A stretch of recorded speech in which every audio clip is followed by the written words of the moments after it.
Hi, everybody. Our group is excited to present for you about stock market behaviors and patterns during presidential election cycles. I'm Jack Freefield, and my other group members are Jessica Dye, Catherine Fu, Riley Sanson, Rupali Sharma, and Timothy Wong. Our group was tasked with exploring the historic performance of the stock market during election years, and how the trends in both market performance and volatility carried over throughout a president's term.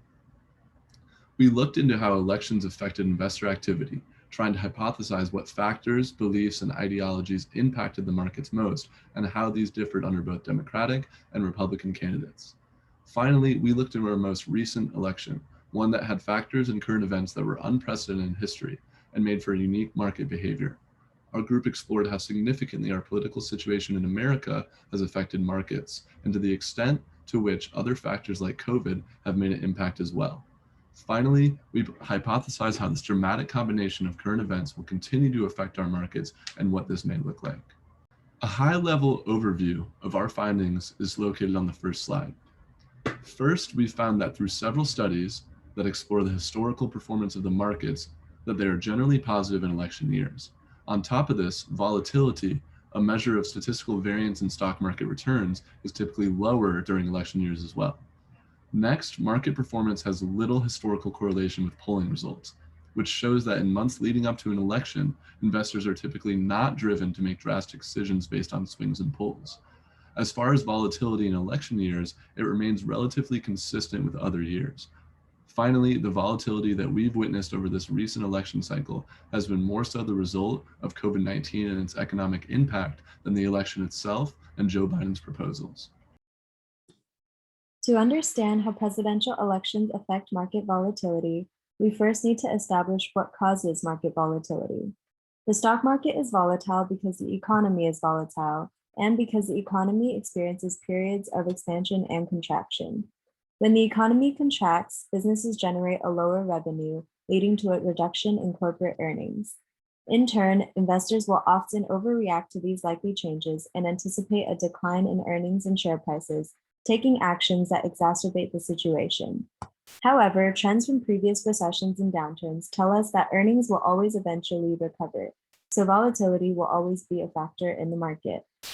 One important thing to note is that volatility is not the same as risk. Volatility is how much and how quickly an investment can gain or lose in a period of time, while risk is the probability that the investment will result in a loss of capital. Smart investors understand how to leverage volatility to their advantage and understand that it is not necessarily a measure of how successful an investment will be.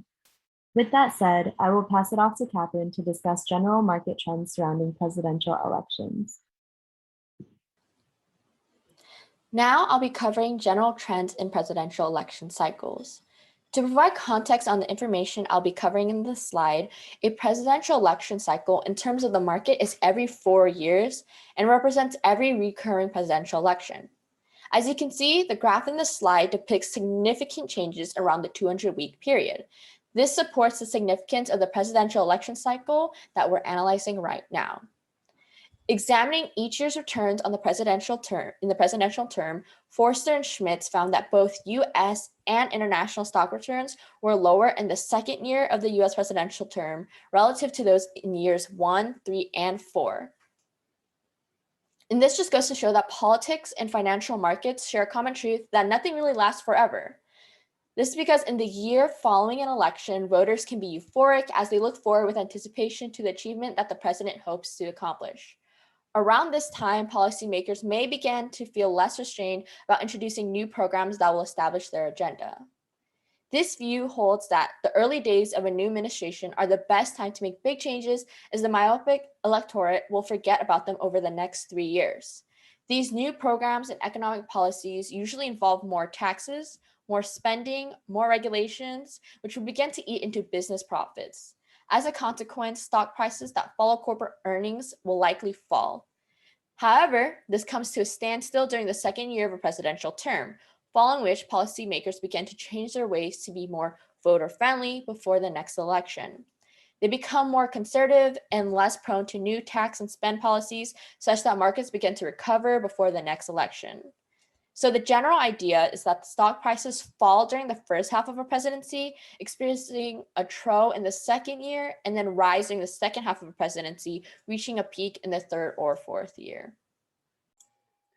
Next up, we'll be discussing how blue and red sympathies affect market performance up to elections. So contrary to popular belief, election standings have little to no correlation to the market movements. Although we have traditionally seen a more volatile market, average performance tends to be relatively stable. If you look to the graph on your right, in an average day leading up to elections, there are market gains of 0.041% with a Republican lead, 0.004% movement with a Democrat lead, and a market downturn of negative 0.009% when polls are tied. Although stocks tend to do slightly better with a Republican lead, it's not significant enough to conclude that polling trends and results are correlated with election standings. With this in mind, don't always believe news headlines when they predict huge swings in market trends. However, when looking at the performance of the broader stock market, blue or red sympathies can impact markets dependent on who's in power. So, for example, if one party controls both the legislative and executive branches, the Dow averages 10.7% annual returns. This 10.7 is the average of 13 and 9, as you can see from the graph to your right. When there is a split Congress and split president and Congress, markets tend to not perform as well. They see a 9.1% return with a split Congress, meaning that one is Democrat controlled while the other one is Republican controlled. With a split president and Congress, we average 7% returns, which is the worst of the three. This means that the executive and legislative branches are split between political parties. It's interesting to note, however, that the performance of markets, depending on if there is a Republican or Democrat president, are quite different. So with a Republican president, a Republican sweep reaps the best results for markets with 13% annual return, followed by the split governmental bodies. However, the opposite is true of a Democratic president. Markets tend to perform best with a split government than a Democratic-controlled government. But at the end of the day, all this information is looking at the broader performance of the market, so there can be many other factors at play here than just blue or red sympathies. On slide 6, we look at the overall performance of the S&P 500 from election years dating back to 1928. It showed us that in 19 of the past 23 elections, the markets have been positive. What this tells us is that in general, regardless of the circumstances surrounding an election, whether the race is close or not, or whether polls favor a Democratic or Republican candidate, markets generally perform well during an election, and they are shown to perform particularly well in the 3 months leading up to the election with lower overall volatility. In fact, CNBC reports that August is a particularly volatile month in election years since World War II. But the markets generally recover well on average in September and October and perform similarly to non-election years. In November and December of election years, the markets actually outperform other years as election days grow closer, and volatility as well is simultaneously lower. Now I'll be covering significance of presidential elections in the market. To provide some background information for the analysis that I will present right now, I will give a brief description of the efficient market hypothesis. The efficient market hypothesis is important because it goes on to state that the closer share prices reflect all information, the more efficient a market is. Now, markets' reactions are relative to the nature of a political event, where returns increase and volatility decreases for favorable events as perceived by investors and vice versa.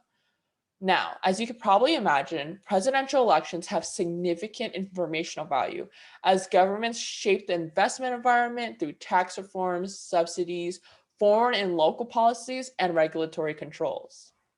Uncertainty regarding elections is more substantial to emerging markets where stability of the political regime is a major determinant for investment decisions. Now, there's ample research that suggests that US presidential elections do not significantly affect stock market volatility. This provides evidence for the efficiency of the stock market in the United States. This is consistent with the idea that as markets develop into more sophisticated forms, such as the market in the United States, they display higher progression into efficiency. Overall, the overlying idea is that presidential elections are efficiently absorbed by the market. Let's look at market performance in the months after elections, more specifically November, December. At this point in time, election results are in, and the US president, for the next 4 years at least, has been decided. So one would expect this decision to radically affect market performance, but this is not the case. Similar to market performance leading up to elections, election results have little to no correlation with market performance. There are general trends, which I will go over here, but they may not be what you expect. Novembers historically are worse for the market compared to Decembers. During election years, November sees an average increase of 0.8% in the S&P 500, while December see a 1.4% increase. However, these increases are less than the average increase in all other Novembers and Decembers. Other factors such as seasonal optimism or the end to election uncertainty may be the cause to these market movements. A paper titled The Financial Effects of Trumpism studied the 2016 US presidential election and the effect that it had on the stock market. It's the most recent election that was filled with high level of uncertainty regarding which candidate would win and also whose effect on the stock market is known. Donald Trump's candidacy created more uncertainty than perhaps any other presidential candidate because of the numerous ways he stood out. He had several contradictory policy measures, such as pushing for fiscal expansion while cutting taxes, ran on a populist notion, and had never held public office before. He was also one of the few presidents that had a business background prior to his candidacy, and the paper questioned if there was a correlation between competency in the business world and the state of markets during the term. To research this further, I looked at the markets during the terms of each president that had a business background. Looking at the graph at the right, it seems that there's no direct relationship between a president having a business background and being able to maintain a strong market throughout the term. The paper then went on to conduct a study and attempt to find any patterns that would be able to help predict the markets during an election year. Instead of predictable effects, they were able to find some more general trends, with one being that when radical and/or controversial policy changes are to be expected to be introduced by one of the presidential candidates, the markets tend to be more volatile. An example of this happened on election day in 2016, when the US stock market plunged as future contracts on the Dow Jones Industrial Average retreated roughly 4%, in reaction to Trump's anti-free trade views. Despite these general trends, the overall conclusion seems to be that an election's effect on the market varies on a case-by-case basis. Sometimes the uncertainty is generated by a candidate having unorthodox or contradictory policies, as seen in 2016, and at other times certain sectors are more affected than others, as seen on the table on the right, where most sectors were positively impacted. The study's results also supported the trend that if one candidate on either side doesn't have a dominant lead, then the stock market volatility and average returns rise. Additionally, the US and other stock markets tend to move downwards when the results of the election are delayed, and overall, there are strong market reactions throughout the election week, and especially when the results are announced. Based on the results generated in the study, it was concluded that market results do not appear to vary based on partisan control of the government, and that neither election results nor the election cycle appear to offer much help in predicting stock returns.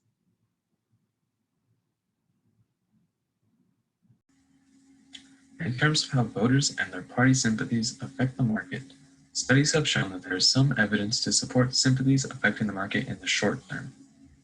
The study that was used for the data presented in this slide analyzed the aggregate price movements of the Dow Jones Industrial Average during 17-week periods surrounding 20 elections since 1900.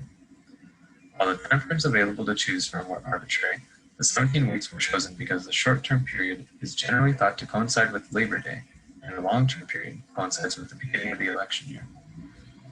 The daily closing price of the Dow Jones Industrial Average was used for these 17 weeks in order to generate a 21-month trend line for the 20 elections. The Dow Jones Industrial Average was used over the Standard & Poor's 500 Composite Index as the daily prices are more consistently recorded in history. There's a very close long-term relationship between the two indexes, and the Dow Jones Industrial Average is more widely followed by the population.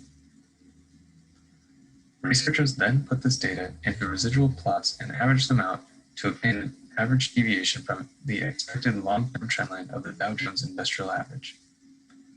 The data presented on this slide highlights the 33 days before and after an election day on the horizontal axis, with the origin representing election day, and shows cumulative average deviation of stock prices from the long-term trend on the vertical axis. On the left is the Democrat plot, and the right is the Republican plot.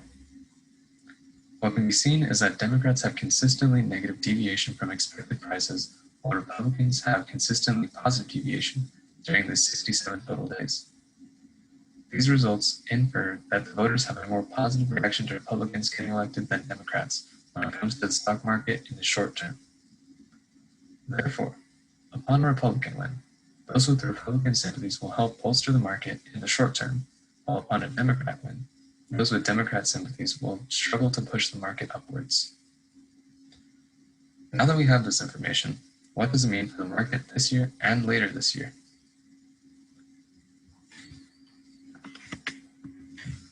Since the presidential election ended a few months ago, the short-term volatility outlined in the data covered is long past. Moving forward currently, voter sympathies will not affect the market as dramatically as seen surrounding an election. Instead, other factors will be of higher influence, such as the effects of COVID-19 restrictions being enforced and removed in some states, as well as the overall spread of the pandemic. In short, the market is affected by voter sympathies slightly in the short term and is overall affected more by uncertainty and current events. Ultimately, our group believes that there are other events that can cause a lot more volatility in the market than the election. For example, the Black Monday market crash of 1987 was caused by mixed factors of technological changes when new computer programs for trading began to automatically liquidate stocks at certain loss targets, and foreign policies when the US made accords with other nations to depreciate the US dollar. This crash led to an over 20% drop in a single day, marking it as one of the most volatile market days in US history. Another example is the Wall Street crash of 1929, which was caused by post-war optimism and global trade tariffs.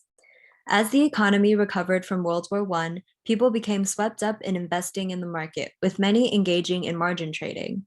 When the market dropped, those who traded on margin were unable to pay back their loans, leading to a cascade of debt. This, combined with many nations placing tariffs on imports due to oversupply and overproduction, led to a huge drop of 23% in 2 days. Lastly, an example that is relevant to all of us today is the COVID-19 pandemic. As the US went into lockdown mode, millions of jobs were lost and thousands of businesses had to close their doors. This was devastating to the economy and led to much speculation among investors about how much worse it could get. Due to governments around the world halting these economic activities to prevent the spread of the virus, the market dropped around 30% in the span of just 1 week. With government fiscal rescue packages, however, investors began to return to the market, boosting the market to record highs 8 months later. Given all of these studies and examples, our conclusion is that presidential elections do not significantly affect market volatility. To summarize what our groups discussed so far, we found that markets generally perform well during election years, and as the election grows closer, markets go up even higher and volatility falls. We found that markets often favor Republican candidates when it comes to election, but that this evens out over time, and markets generally start to react to drastic policy changes and other macroeconomic trends. It's also difficult to predict how markets will perform surrounding an election based on polls or candidates being favored. So it's best to not try to guess what's going to happen in the market and guess what's going to happen in the economy instead. In recent elections, markets have been going against the trends that we found in our data and have been behaving more irrationally. Recent market behaviors have been shown to connect more so to the COVID crisis than the election, and we assume that this trend will continue in the near future and that markets will start to react more so to how we reopen the country and recover economically.